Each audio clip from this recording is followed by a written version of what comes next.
So in the first panel, we heard about it, that the landscape is transforming, and one of the places where we really need to pay attention is money and financing. How is the European financing landscape transforming? What types of investors are leading the way? What happens on the family offices and new sources of investment? And also how public organizations transform their financing, not only putting money to classical stuff, but also to YouTube productions, digital creators, and so forth. I have a great pleasure to welcome on stage again Kristen, who will be heading the panel with Roosa Toivonen and Laimonas Ubavičius.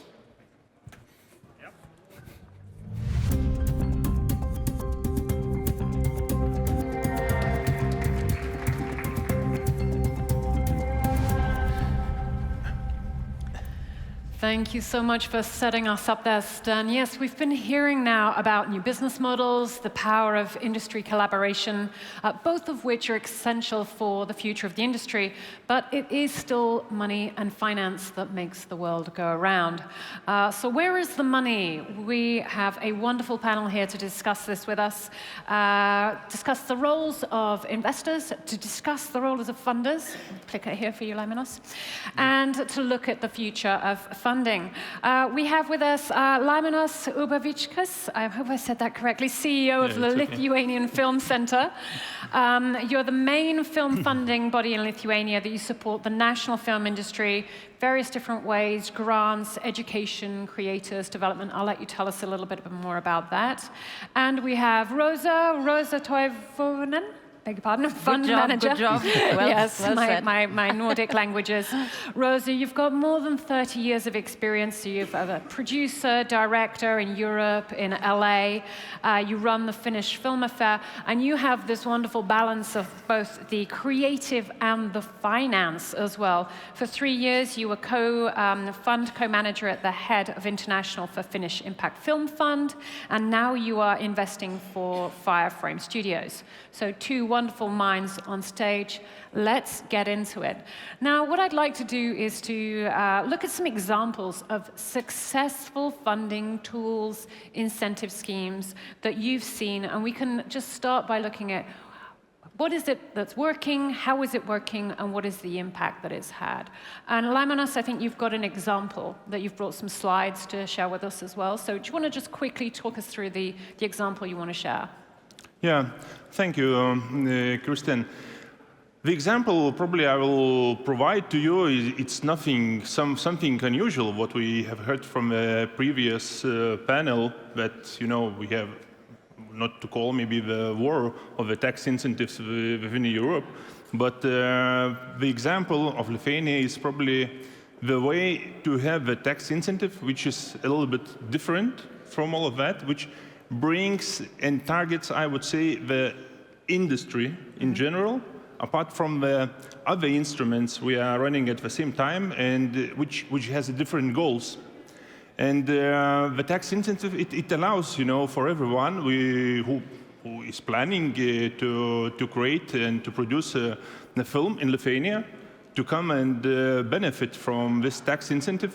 It's available for feature films, TV dramas, documentaries, animation, including domestically produced, co-produced, or the service-based films. So it's 30% of the spend in Lithuania, you can benefit of it, and the annual cap we have, it's 55 million.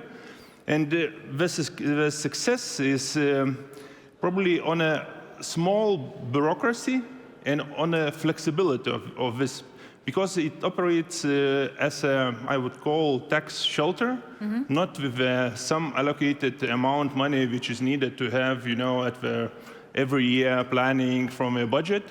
It's related to the profit tax on the private companies in Lithuania, and any private company which has profit and which is planning profit, it can contribute to the production of a film, and we have also their own benefit from the amount we gave to a film. We also benefit to 11.25% of that amount additionally when calculating. So it's quite easy. Win-win between the businesses then and the creative. Yes, okay. Yes. And of course, the main goal is to attract and to encourage, foreign investment in Lithuania to come for shooting. And you see these are quite easy general requirements. And the production company in Lithuania, it comes with an application, and it runs a cultural test. So we have 8 cultural criteria. You should have at least 2 of them. And I would say you shouldn't be like a film of, I don't know, pornography, violence, or propaganda, or something like that, to get, approval of that commission. The numbers.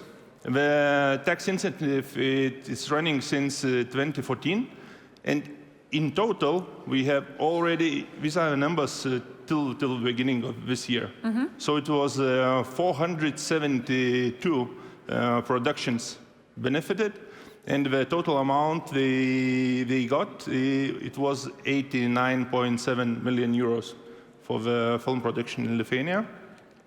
And then I saw then, what does that represent in terms of total spend then in Lithuania? This number is the amount of the tax incentive. Okay. All right, so it was actually higher than that. Yes, the expenditure, as we can calculate, if these are 30%, your benefit, so your spend must be like for 70 additional. Got it, okay. Yeah, so it brings that, economic value to the country, but at the same time, as a producer, you benefit of this 30% within a very flexible, process you have. Just to see the numbers, what we have for the recent years, that's a quite substantial increase. If we take to compare, let's say, even to 2020, so for the recent 3 years, we have it's even more than 100% increase of the use of a tax incentive in Lithuania. And if we check the proportions, so we see the last year of the total benefit received, with the tax incentive, it's the biggest. Okay, can I ask you to just go back one slide? Okay, so I want everyone to keep that kind of curve in mind there, okay? All right, thank you so much for sharing those slides. Roosa, yourself, can you give us an example from what you've seen of a successful investment or funding tool and scheme? Share with it why it's working and how it's working.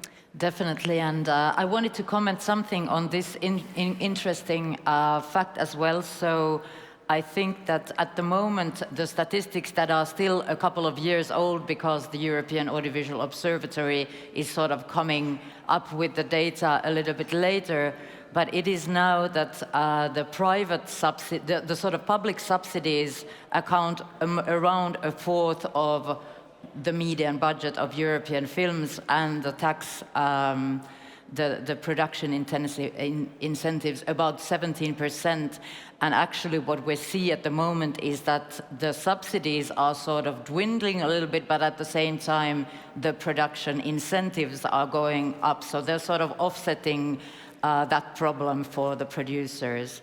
But going to sort of my side of the things, so I come from Finland. I grew up a little bit around the place, so I lived in different European countries, also in the US, so my point of view, I think, is a mixed sort of look at both of these worlds.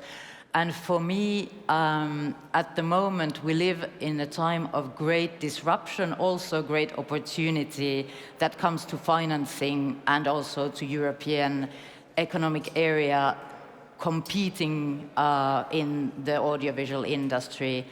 What's happened at the moment is that the producers are left with a gap that it is very hard to fill. And of course, because all of us producers are enterprising people, we are like termites trying to dig little holes in the dam to have the funds flowing. So we see a lot of innovative models, emerging models that are quite interesting. And you said that if they are established, I think they are not yet established. I think everyone is trying new things to find that sort of flow of cash or funds where it is no longer there. And there are very interesting in-kind models that are have been emerging for the years. So post-production houses, studios like Fireframe Studios, where we are now doing an in-kind type of financing, composers doing music for equity, post-production houses doing equity deals, etc. That is all innovative ways to work around the problems that we have to fully finance our shows. Of course, fully financing is super important because that's the only way we can make our audiovisual content. We can have a product that we can sell on the market, and we have IP ownership that is key to competing, in the current markets.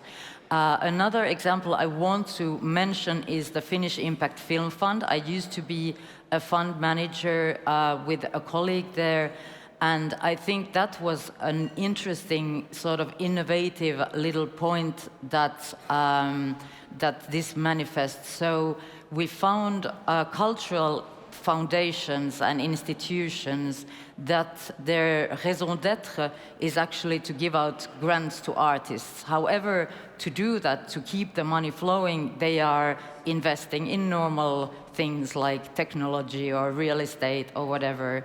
And we convinced them to try and invest into audiovisual content, while maybe getting their return of his investment might be a little bit smaller or riskier than the one they can get from other places. But then we also promised them an impact. So because they are giving grants to artists, we can give them the impact of actually people from the creative industries working in these projects, and thus furthering their cause in another way. So they get the additional, they get a return of investment, and they get an impact. So I think that is one of the ways that definitely is the future. And I want to still mention one more thing, that the European Investment Fund, I think, is a great model that is really an incentive that I think can save a lot of the European audiovisual industry if we manage to funnel investment into funds that then can get the EIF guarantee or the venture program. That's it. Certainly. So we have tools, we have mechanisms that are out there. I want to pick up on one thing that you said very early on, though. And in fact, we all know it. The industry is changing incredibly fast. We need the finance. We need to be there. But you mentioned that the observatory is still putting together numbers, from the past. And I think, in fact, the future vision of what's happening right here and right now in investment, and having those numbers available so that we can build the foresight for the future as well, is super important. Something that I think we've learned from many other sectors. Having the real-time dashboard image of where is the money and how it's being used right here and right now is, I think, also critical. Now, I asked Laimonas to put that slide back up so we could see that arc, because my next question is, how are you actually planning, and what are you building to evolve the funding mechanisms that you have mentioned for the next couple of years to better meet both the industry and the market needs? So, Laimonas, how are you going to keep your curve there going up? Yeah, probably the things we are discussing these are related to the different schemes we have, and probably the different financing resources we could expect. This example I told you, it is an automatic scheme which is orientated mostly to the industry capacity. It is really important, when we compare the different markets, even within Europe. For smaller countries, I would say, the expectation or the vision for Lithuania, I would say, it's a wealthy audiovisual industry and markets, for professionals to be employed, to survive, and at the same time, to compete, that their content is produced. I think one of the biggest challenges is the amount of the titles of the films we have in Europe. If I remember correctly, according to the information from our Audiovisual Observatory, for recent years we have almost 2,400 different titles of films, premiered every year around Europe. So this is a number, if we take it, I don't know, as a value, maybe of a cultural variety, and how could this be successful in terms, of doing or implementing it as an economical or business, project? This is the main challenge, to target the audience, to find the audience. And as for a film center, film institute, I would say that in the near future, we would think of focusing more on working with the audience development at the early stage of a project. Okay, we're going to come to the audiences and the formats in just a second. But okay, so that's what you're looking to do now with the mechanisms. Roosa, how about yourself? What are you planning on evolving and building to sort of better meet the industry and investment needs? So at the moment, as said, we are facing a market where it is quite difficult to get the money flowing. So of course, the most important thing is to develop these funds and these tools where we can actually help the hardworking producers and filmmakers to achieve what they're trying to do. As you said, there is about 2,400 titles emerging out of Europe every year, which is actually amazing. However, you probably only heard of maybe 200 titles. So I think there is still a lot to do in terms, I know the European community is so vast and we have so many different cultures and languages, and so it is a very difficult group to bring together. However, collaboration will be key in achieving what we're trying to do at the moment. At the moment in the European market, America has a 70% market share of the box office and about over 50% market share of VOD catalog.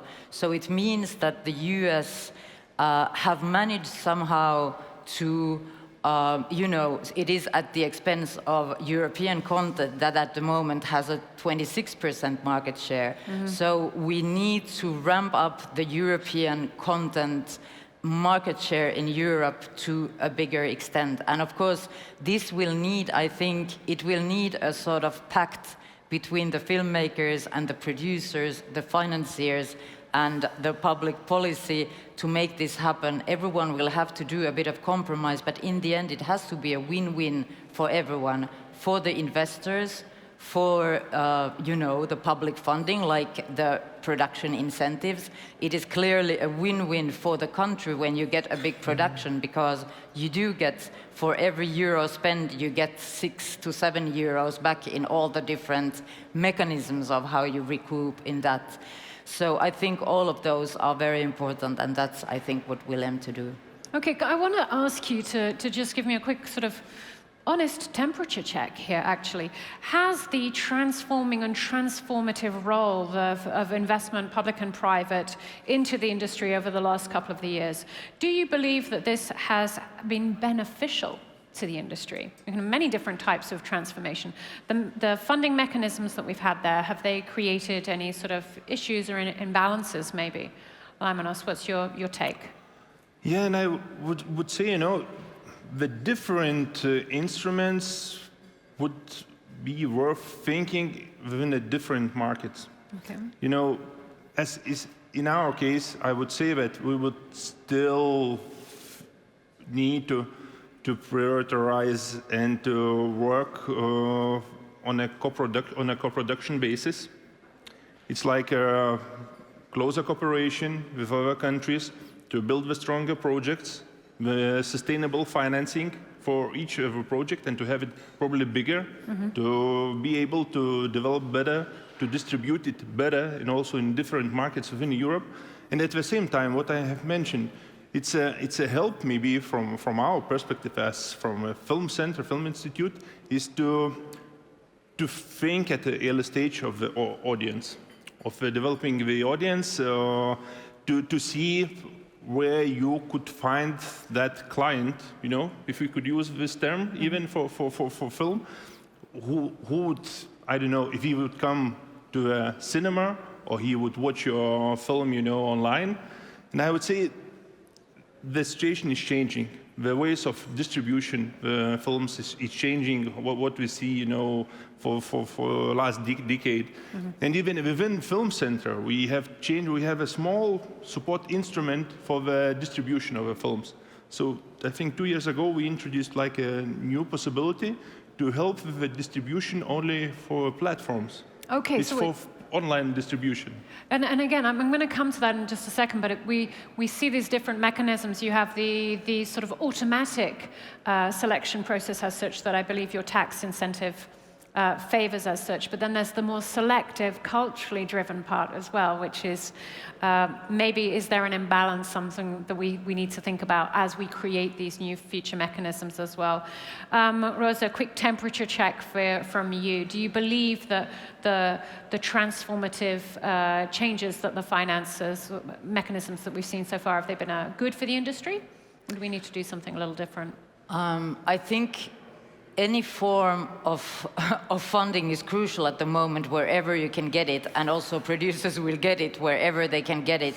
Sometimes that will mean compromise. We do need more private funds to come into private equity funding in Europe, because in the US everything has been always funded in a combination of pre-sales and private equity, whereas here we have relied on subsidies, now also production incentives, which is great, of course, and we love those to bits, because that's how we can keep making the content that reflects European values, and actually storytelling is key to everything. So it is like in our human experience, it is something we need, storytelling, and we pass on many generations. So it is very much into the fabric of being humans and being Europeans as an identity. So it's very important to tell those European stories. However, we do need the funding to tell them, and maybe we also need a bit of commercial thinking to be a little bit more global, to be a little bit more commercial without losing those things that are important to us, but think a little bit more how we can make more sales. Because as said, the average American film is distributed in 10 countries, but the average European film is distributed in 3 countries. So, we need to have a bit more legs for at least a part of our content that we are producing. But I do think anyway it's a work in progress. It is a work in progress, and it is, as you say, we've got to find the funding. Producers are going to find it from anywhere that they can. But how do we find this balance between the commercial and the cultural? Okay, this sort of maybe too much towards the US, maybe too much towards Europe. How do we maybe strike that balance? But you've both mentioned it now, and that is that where is the sort of the audience and the demand, and therefore the return on investment, be it cultural impact or financial here. One of the things we know, Sten mentioned it right at the top of our session here, the demand for video is just booming. I mean, if we put a chart up that followed that, it would be a much steeper curve here. Globally, it's being driven by the platforms, by YouTube, by TikTok, I can mention them. But we also know that film, TV, and the kind of content that we see on social platforms have very different funding, very different finance models, okay? So how is this audience and content demand and distribution shift changing the funding and investment landscape? How is that impacting us for the future? How do you see that evolving? And how will we be able to get these new returns on investment? Roosa, I think you have some ideas. Well, first of all, I think all this sort of YouTube or let's say Insta stories, TikTok, everything reminds us that actually the end consumer, the end target of why we're making content is that people, the audience, may consume it, and they choose now to also consume it through almost sometimes like direct creator to audience ways. And of course, our industry has traditionally been more utilizing a lot of middlemen, sometimes also gatekeepers. So I think we have to be agile in the way how we think about distributing content in the future. However, audience interest is the key also to financing, because obviously, if we think about the 2 models that we now consume, let's say in the more fictional side of things, if we're talking about theatrical feature films, we need the people to go to the cinema, pay for the ticket. So it's a sort of crowdfunding, but they are bringing the money later on. If that formula doesn't work, if we're making content that isn't interesting to the audience at the box office, it means it's not sustainable. We need to make things that the audience likes, so they pay for the ticket, and thus we make the funds back, plus our investors are happy. And the other way, in the TV series, it's another system, but it's the same thing. Something is produced and people need to binge it. They need to click the next and next episode and the next and next season, so that series originating from Europe is sold across the globe and next seasons are commissioned, thus creating more money into the European economic area. Laimonas, from yourself, you started talking about the platforms earlier. I'll let you continue on now. Yeah.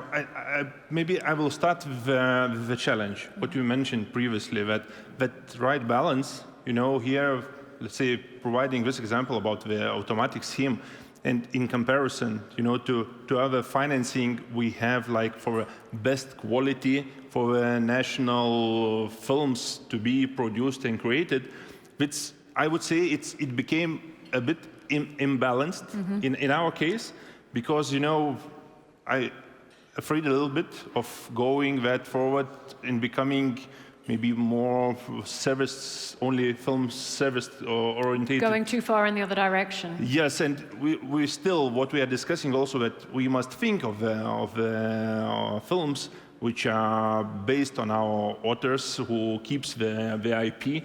And I would say both that even the films financed by the Lithuanian Film Center with the selective schemes, they can be both successful. I would say even internationally, especially if they are also produced in co-production, in cooperation with other countries, we can reach other markets. When it comes to the platforms, I would say from some of the schemes we have, there's no difference, on a distribution way. So they're distribution agnostic? Yeah, it's like what I mentioned. Let's say the instrument we had previously to support the distribution only in cinemas.